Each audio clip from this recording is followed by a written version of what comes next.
Hello and welcome back everyone to chemistry classes. So in this video we are going towards the end of the chemical thermodynamic series, and here we'll be discussing a very important concept, a very simple concept, which will come into numericals also. So we'll be discussing the temperature of the dependency of the delta G of a reaction with temperature. See, we already know that how Gibbs free energy, the G factor, has come out.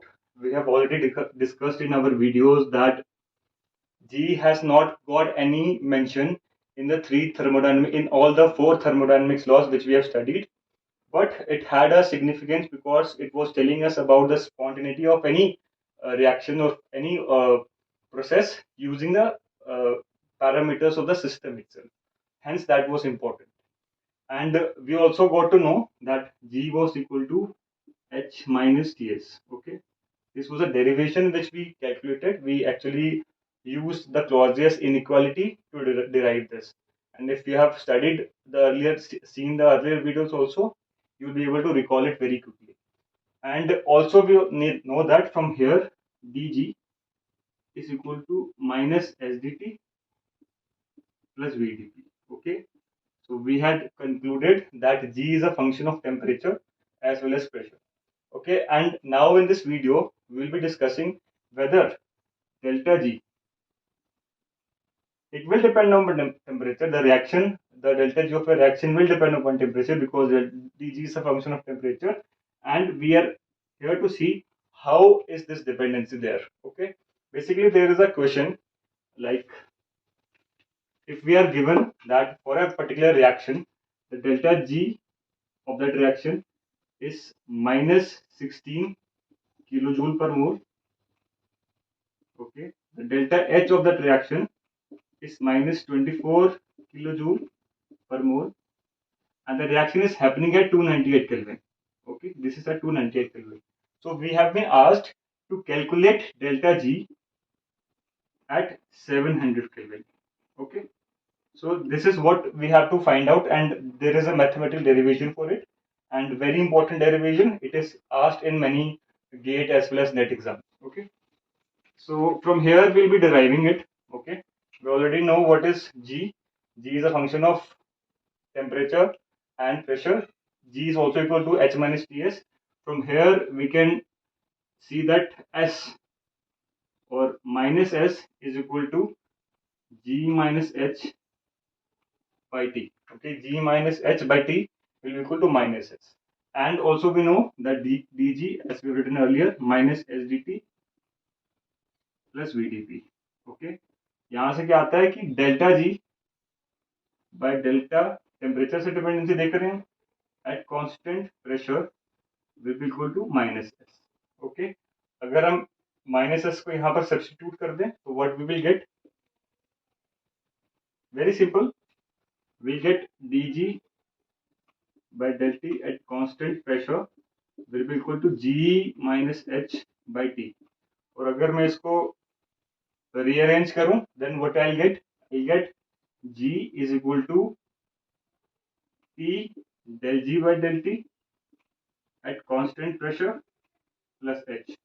Okay, this is the Gibbs-Helmholtz equation. And if we are discussing for any reaction, अगर कोई reaction हो रहा है तो what we have to do is just put change g at first step, g at the second step. So we're writing delta g instead of g itself. Okay, very simple, इतना कोई complicated नहीं है. और T d by del t at constant pressure plus h. Okay, plus h or delta r h. So this is what we are getting. Okay, और इसी से हम अपना न्यूमेरिकल भी सॉल्व कर सकते हैं. This is called the Gibbs-Helmholtz equation.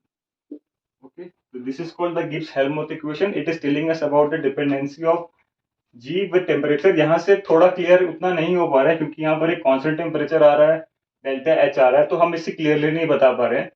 तो हमारे पास एक और टर्म है जिससे हम डेल्टा जी का डिपेंडेंसी बता सकते हैं. ठीक है, ये इसी से सॉल्व करेंगे. सिंप्लीफिकेशन है उसका.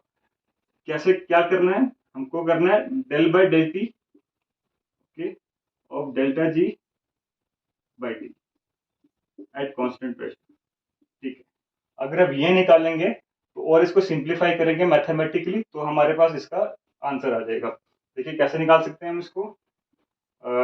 तो हमारे पास पैरामीटर्स है डेल्टा जी और टी, तो हम एक एक करके डिफरेंशिएट करेंगे। पहले हमने डेल्टा जी को बाहर लिया तो क्या आएगा, del by del T of 1/t constant pressure, plus एक बार 1/t को बाहर लेंगे तो क्या आएगा, del of by del T at constant.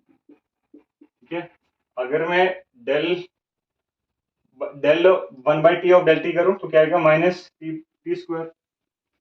Okay, minus 1/t square.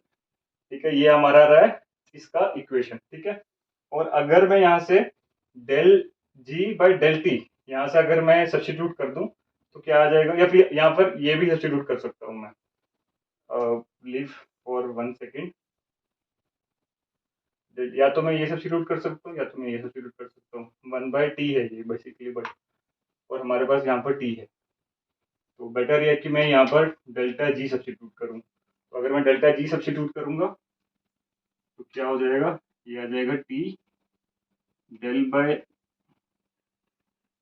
Del T at constant pressure plus. ठीक है, अगर आप देखो टी से टी कट जाएगा, ये हो जाएगा -1/t del G by del T at constant pressure, और ये पॉजिटिव में है तो ये और ये कट जाएगा, बचेगा क्या, delta R H -1/t square. So what we get is minus delta R H by T square. So this is the simplification of this reaction. हमने केवल सिंप्लीफाई किया है, हमने एक टर्म ऐड करी है delta G at divided by T. हमने उसको देखा है कि how it is changing with temperature, because इसका फायदा देखना क्या होगा आगे। अगर मैं इसको इंटीग्रेट करने की कोशिश करूं तो क्या आएगा, डी बाई टी। ठीक है, यही हमको यूज करना है, हम इससे न्यूमेरिकल्स नहीं सॉल्व कर पाएंगे, प्रॉब्लम इज दैट। इससे न्यूमेरिकल सॉल्व करना हमारे लिए बहुत डिफिकल्ट हो जाएगा, हम न्यूमेरिकल्स जो है वो इससे सॉल्व कर सकते हैं। ठीक है, एक तो ये हो गया, इंटीग्रेशन करना है इसका फ्रॉम T1 मतलब temperature T1 to temperature T2, और एक बार हम करना है इसका integration dt from temperature T1 to temperature T2। और अगर आप देखो इसको सॉल्व करके बहुत सिंपल है, क्या आएगा, ये पूरा डेल के बीच में है तो क्या आ जाए, delta R G by T from temperature T1 to T2। Okay, that will be equal to, अब ये माइनस है, और अगर मैं टेम्परेचर टी स्क्वायर का इंटीग्रेशन करूंगा तो वो आएगा -1/t।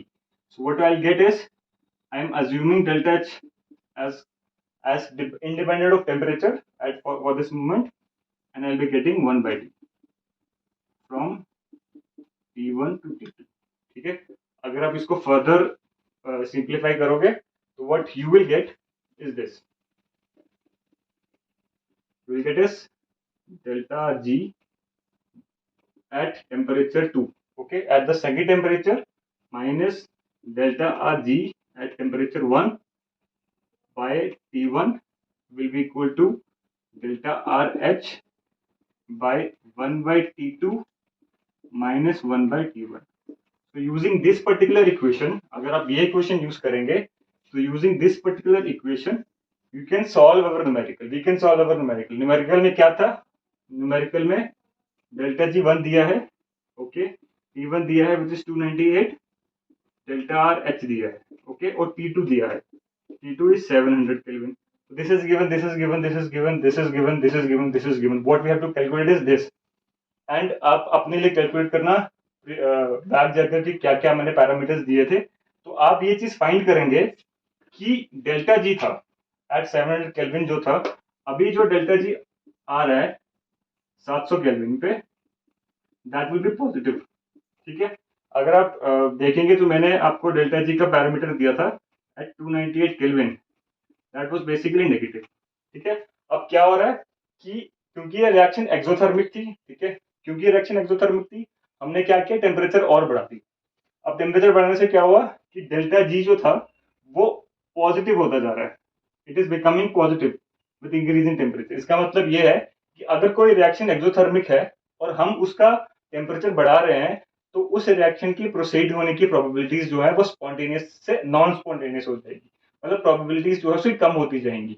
इसीलिए अगर कोई रिएक्शन एक्सोथर्मिक है और हम चाहते हैं कि रिएक्शन जो है वो पॉजिटिव डायरेक्शन में स्पॉन्टेनियस और स्पॉन्टेनियसली प्रोसीड करे, तो हमें टेम्परेचर को डिक्रीज करना पड़ेगा। टेम्परेचर यहाँ अगर हम डिक्रीज करेंगे, सपोजली 298 की जगह अगर मैं 200 केल्विन में निकालूंगा, तो डेल्टा जी जो होगा वो और नेगेटिव हो जाएगा। It will be more negative than delta G है 298 केल्विन। तो ये चीज भी आप देख रहे हैं। अगर सपोजिटली हमारा डेल्टा एच पॉजिटिव होता, तो टेम्परेचर इंक्रीज करने से डेल्टा जी नेगेटिव हो जाता। और ये चीज हमको दिखाती है, मतलब आप कैलकुलेट कर सकते हैं। जैसे मैंने डेल्टा जी इस रिएक्शन के लिए -24 दिया है, आप उसको +24 लेके चलिए और फिर 700 केल्विन पे डेल्टा जी कैलकुलेट करें, तब आपको मिलेगा कि डेल्टा जी जो था वो और नेगेटिव हो गया। तो क्या हुआ कि एक ऐसी रिएक्शन जो एंडोथर्मिक थी, उस पर टेम्परेचर इंक्रीज करने से we are getting the reaction into more spontaneous phase. So हम इक्विलिब्रियम को टुवर्ड्स द प्रोडक्ट शिफ्ट कर पा रहे हैं।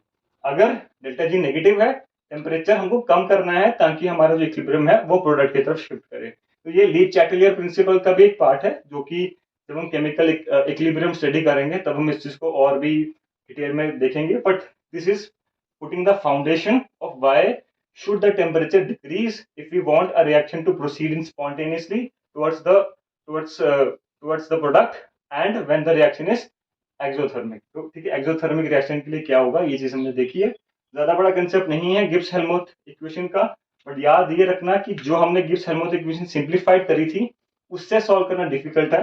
आपको इस इक्वेशन पर अल्टीमेटली आना है। ठीक है, इस इक्वेशन में आ गए तो हर चीज आपके पास अवेलेबल है, केवल आपको पैरामीटर्स पुट करना है and you will get this. और ये बहुत इंपॉर्टेंट क्वेश्चंस है, मतलब नेट पे भी और गेट में भी बहुत बार पूछा गया है कि टेम्परेचर चेंज करने पे इस पर्टिकुलर रिएक्शन का आप डेल्टा जी निकालो। तो it is very easy and you can calculate it. बहुत इजी कंसेप्ट है। अगर आपने बाकी वीडियोस देखी हैं केमिकल थर्मोडायनेमिक्स की, तो ये आपको बहुत लेम कंसेप्ट लगेगा, उतना डिफिकल्ट नहीं लगेगा। So and in the next video we'll be introducing the partial molar quantities, and we are towards the end of this chemical thermodynamics. So thank you so much for watching this video.